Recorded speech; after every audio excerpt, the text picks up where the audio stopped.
I shouldn't have gone back to fix the door. But I did. And she opened it in that damn robe. It started with a busted hinge. Colin wasn't a handyman, not really. But when Luke mentioned his stepsister's front door wouldn't close right, he volunteered. Out of boredom, maybe, or just the idea of it. Luke had said she was older, kind of intense, barely talked at family things. The kind of woman who makes you sit straighter without saying a word. He didn't say she looked like that. When Colin showed up, she was already at the doorway, holding the side of the frame like she didn't fully want him there. "You're Luke's friend," she said, not asking. He nodded, tools in hand. "I can fix your door." There was a pause. Just enough of one. "All right," she said. "But I don't make small talk." Inside was quiet. Dim in that lived-in way, not dark, just private. Books stacked uneven on the coffee table. A mug with lipstick drying on the rim. Something soft played from a speaker she hadn't turned off. He knelt by the hinge, tried not to stare at her bare legs where the robe fell open just slightly. "Colin," he said after a while. That's my name." Another pause. "Rachel." She didn't smile, didn't thank him, just sipped cold coffee and watched him work. It should have ended there, but he came back 2 days later. Said he forgot a screwdriver. She let him in wordlessly. There was something about the way she leaned against the counter, arms crossed, robe again. This time a different one, blue silk with a tear at the hem, that told him she knew he hadn't forgotten anything. "You ever fix something just to have a reason to come back?" she asked. He blinked. Maybe. I thought so." Her voice was dry, almost amused, but her eyes stayed on his face too long. It became a thing. Quiet thing. He'd show up, sometimes with coffee, sometimes nothing. She'd let him in. Never asked why. Never texted first. He started noticing little things. She smoked when she thought no one was watching. Standing barefoot by the back door. Her fingernails were chipped, always. She read poetry books but never bookmarked them. And she listened when he talked, like really listened, even when he rambled or lost track of his thoughts. Once, when he said something about his dad being kind of absent growing up, she didn't nod sympathetically. She just looked at him for a long second and said, "Yeah, that sticks longer than you think." He didn't answer, just stared at the floor. It wasn't flirty. Not exactly. But there was heat. Somewhere under the surface, under words they didn't say. Then, that night, he knocked like usual. She didn't open right away. When she finally did, it was late. Hair down. No makeup. Her eyes looked softer. Or tired. "I wasn't sure you'd come," she said quietly. "You never asked me to." She stepped back to let him in, but didn't move farther. He brushed past, and his arm grazed hers. She didn't pull away. He turned, halfway between the doorway and the kitchen, and said, "You okay?" She stared at him, long enough that he almost repeated the question. Then she stepped forward, slowly, until they were too close for whatever this had been so far. Her voice dropped, barely more than a whisper. "This stays between us. Okay?" And for once, he had nothing to say. It should have been a line in the sand, her saying that, "This stays between us." But instead of stepping back, Colin stepped inside. The door shut behind him with a soft click, too soft, like the house itself wanted to keep the secret. Rachel didn't move. She just watched him, like she was waiting for him to break the silence first. The robe shifted when she moved, the tie a little loose now, brushing the side of her thigh. He tried not to look. He failed. "This is Luke's stepsister. She's not yours. She's not even available. She's 15 years older, maybe more. And you don't even know why she lets you keep coming here." He took the wine glass from her, fingers brushing as she passed it. Her nails were clean this time, no polish. She smelled like soap and something faintly bitter, maybe cigarette smoke she tried to cover. "Rough day?" he asked, just to fill space. Rachel gave him half a look. "My ex dropped off a box of things. Old books. A sweater he said I borrowed." She didn't laugh. just exhaled through her nose. I hate that sweater. Colin watched her take a sip of wine and rest her hip against the counter like she'd forgotten how to stand when someone was watching. Or maybe she just didn't care anymore. He thought of asking how long ago was the breakup, but it didn't feel right. He already knew. The way she never mentioned anyone, the way she kept the house like someone had left, not like someone had never been. I didn't think you'd actually come back, she said suddenly. After the first time. You didn't seem like you wanted me to. She glanced at him, quick, then away. I didn't. Colin didn't know what to say to that. The wine tasted flat. Or maybe he'd stopped tasting it. Rachel walked past him, reached for a blanket on the couch, folded it like it mattered. He watched the way her hands moved. A little too careful, like folding it wrong might unravel everything.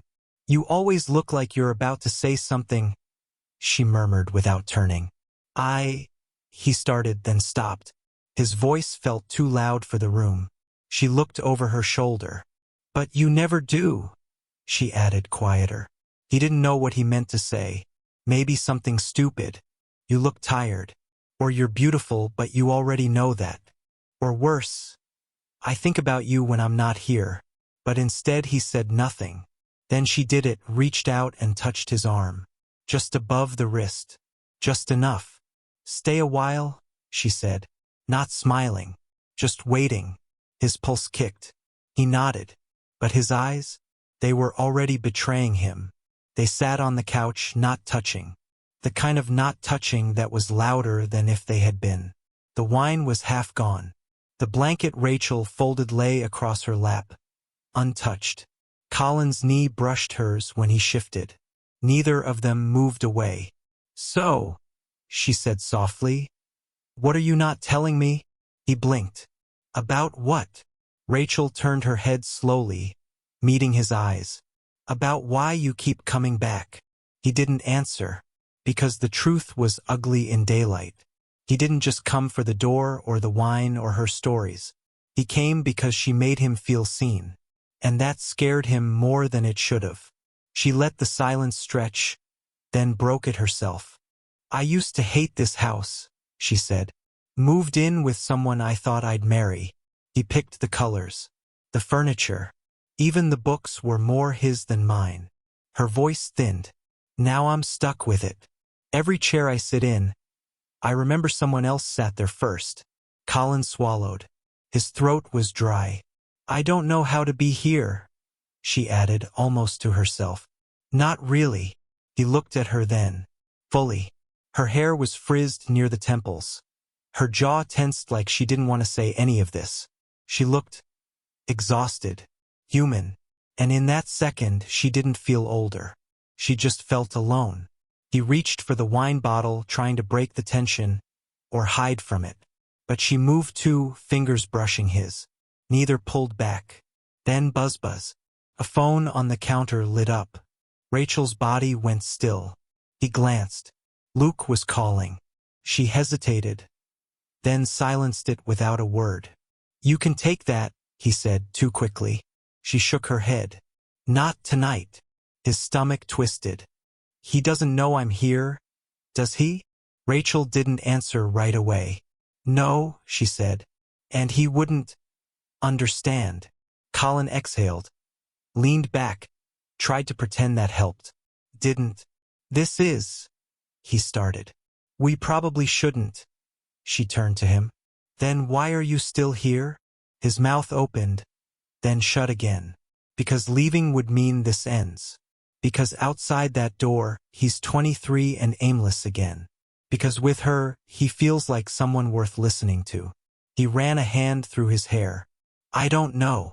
Rachel studied him for a beat, then reached out, gently tugged the blanket over both their laps. Her hand stayed close, fingers just inches from his. He stared at them, the space between. You ever feel like, he began, barely above a whisper, like you're trying not to want something too much? Her head tilted slightly, almost a nod. I feel like that all the time, she said. The room got quieter, the air heavier. His hand twitched just once toward hers. Almost nothing. Almost. And then, almost without thinking, she turned her palm upward, waiting. Their hands touched. Not by accident this time. His fingers curled toward hers, tentative, hesitant, and she didn't move away. Her palm met his, warm still. For a long, quiet minute, that was it. Just the contact. Just the weight of it. Colin didn't breathe. Rachel's gaze stayed on the wall across from them, like she couldn't look at him. Or if she did, it would be over. "This is messed up," he whispered, voice hoarse. "I know. But I keep thinking about—" He stopped himself, swallowed it down. She turned to him, slow. "Say it." "I shouldn't." "Say it anyway." His jaw clenched. He looked down at their hands, how hers was slightly smaller, but more still, more certain. "I think about you when I shouldn't," he said low. "When I'm out with friends. When I go home. When I hear someone laugh and it sounds a little like you." Rachel exhaled softly through her nose. Not a laugh, not a sigh. A sound like something loosening. "Do you think I don't?" she said. His eyes snapped up. "I try not to," she added, eyes shining but dry. "I try really hard." Colin's chest tightened. "Why do you let me keep coming here?" he asked. "Why not just shut the door once?" Rachel looked at him long and flat, like she was stripping the question down. "Because when you're here," she said slowly, "I don't feel like a mistake." The words landed heavy. Colin turned toward her more fully. "You're not." She smiled, just barely. "You don't know that. I know you're not a mistake to me." Silence folded around them again, warm but trembling. Rachel glanced away. "I was supposed to get married this time last year." He blinked. "Luke never said." "Because I didn't tell him. I didn't tell anyone. He left 6 days before the wedding. Took his stuff. No note. Just gone." Her voice cracked at the end, just slightly. "The first fracture. I haven't let anyone sit on this couch since," she added, quieter. "Not until you." Colin stared. Colin blinked, heart hammering. Another knock. Louder.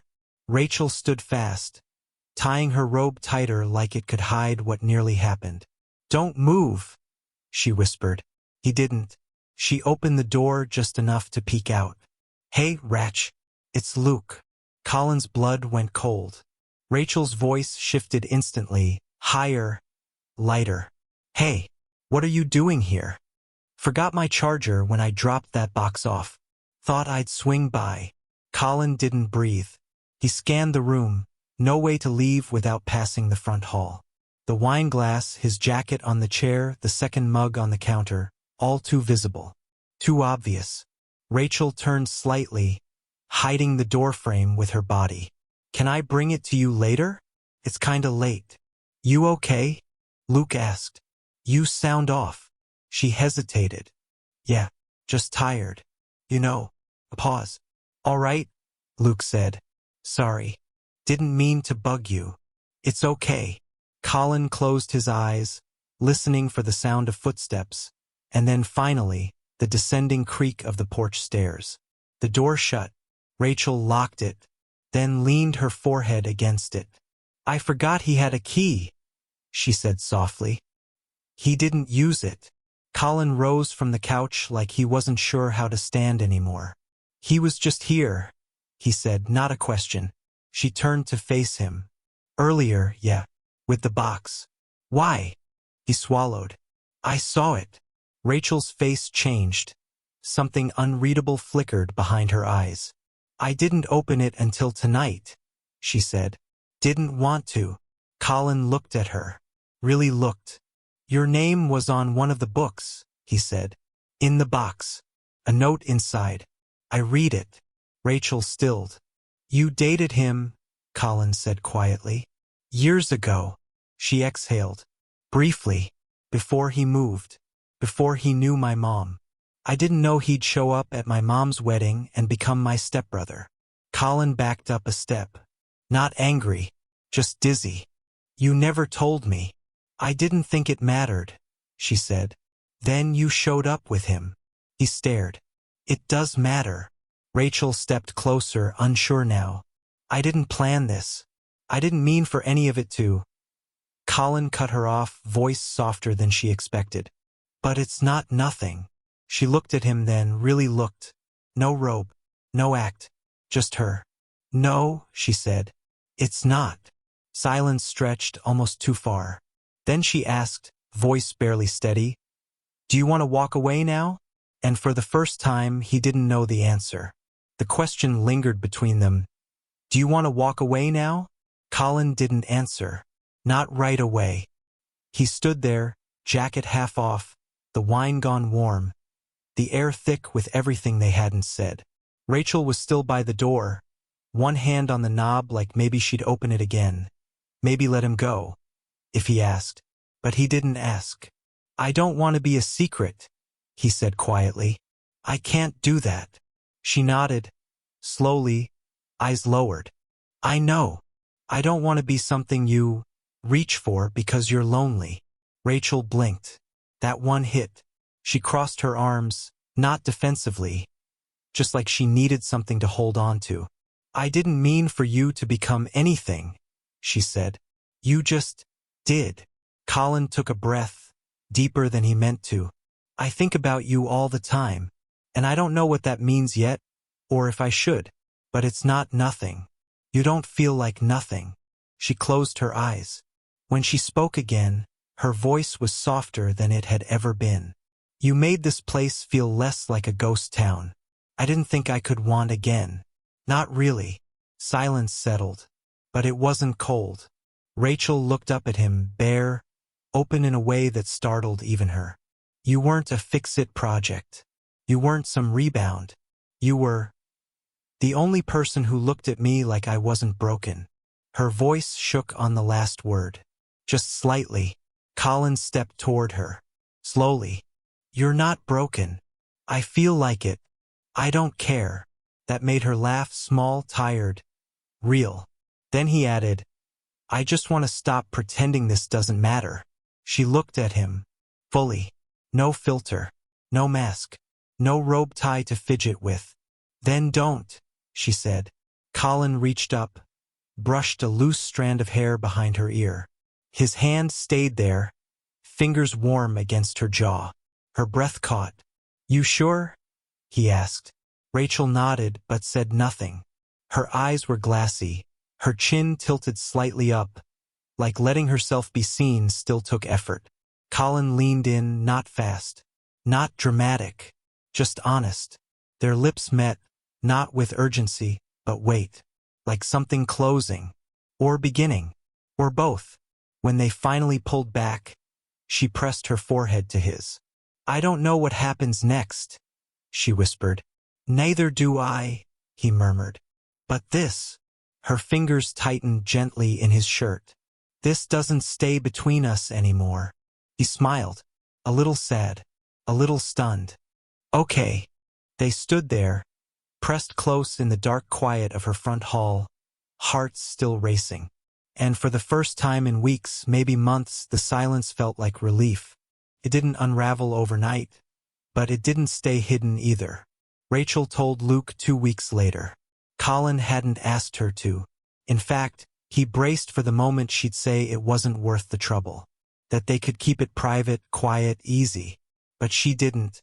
She looked him in the eye one night over takeout on her living room floor and simply said, I'll tell him. It wasn't graceful.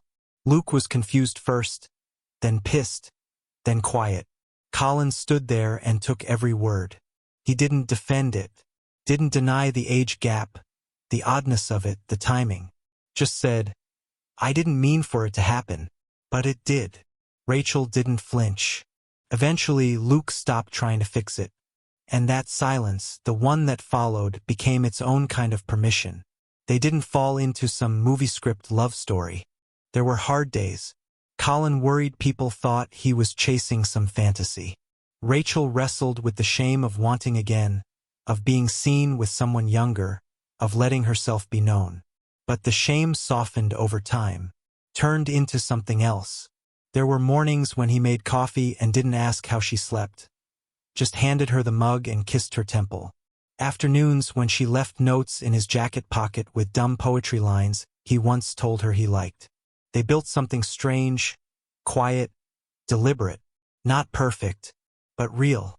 And when Colin looked at her, eyes tired from work, hair pulled back, thumb absently rubbing her wrist while she read, he didn't feel like he was standing next to someone older. He felt like he was standing next to someone who chose him. That was enough. Months later, sitting in that same living room, the air smelled like warm rain through the screen door. Rachel rested against his side, her head tucked into his shoulder. She'd just told him she'd started sleeping through the night again. "I don't think I ruined anything," she murmured. He smiled, brushing his thumb against her knuckles. "You didn't. I think I needed to be seen. That's all." "You are," he said, and she believed him.